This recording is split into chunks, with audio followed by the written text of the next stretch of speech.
అప్పట్లో ఒక సినిమా వచ్చిండే అర్జున్ రెడ్డి అని, సూపర్ హిట్ అయింది. కానీ ఇప్పుడు వచ్చిన cinema Revanth Reddy utter flop disaster.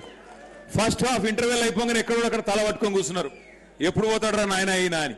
ఆ పరిస్థితి ఇవాళ రాష్ట్రంలో ఉన్నమాట వాస్తవం. కాకపోతే తేడా ఏమంటే, ఒక సినిమా ఫెయిల్ అయితేనేమో ప్రొడ్యూసర్కి నష్టం వస్తుంది.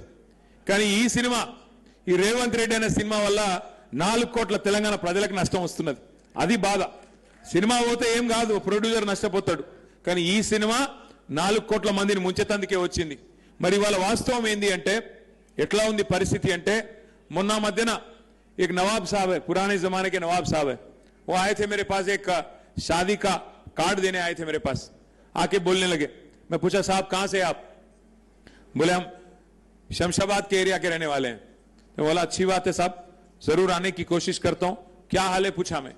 बोले साहब ऐसा है, जब एक जमाने में निजाम नवाब थे तो हमारे दादा परदादा को 2000 एकड़ यही शमशाबाद के आसपास हमारे को लिख के दिए थे.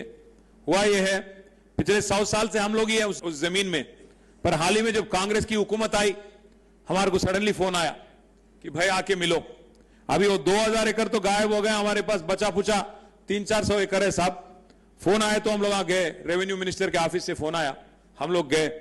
जाते ही बोले हमारे को कि भाई आपका जमीन जो है उसको डाल दिए हम लोग प्रोहिबिटेड लिस्ट में, 22A में डाल दिए. बोले अरे ऐसा कैसा साहब, 100 साल से हमारे इस पास है. बोलते नहीं, वहां के लोकल किसान आए, आपके खिलाफ कुछ शिकायत करे, इस वास्ते में उसमें डाल दिया. बोले कहते तो कैसा करना साहब, क्या करना? बोलते कैसा करना क्या, हम लोग ऐसे ही जीत के आए क्या?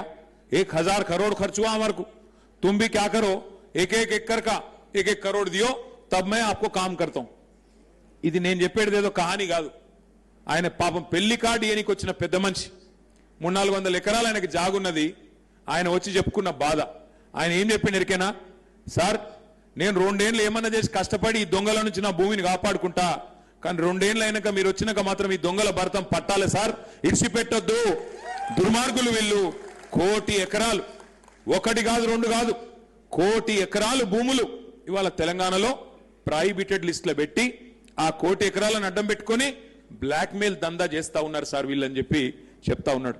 అంటే ఇవాళ పరిస్థితి ఎట్లా ఉందంటే, రాష్ట్రంలో ప్రభుత్వం లేదు, రాష్ట్రంలో ఒక మాఫియా రాజ్యం నడుస్తా ఉన్నది. ఎక్కడికక్కడ అందినంత దోచుకో, దోచిన కాడికి దాసుకో.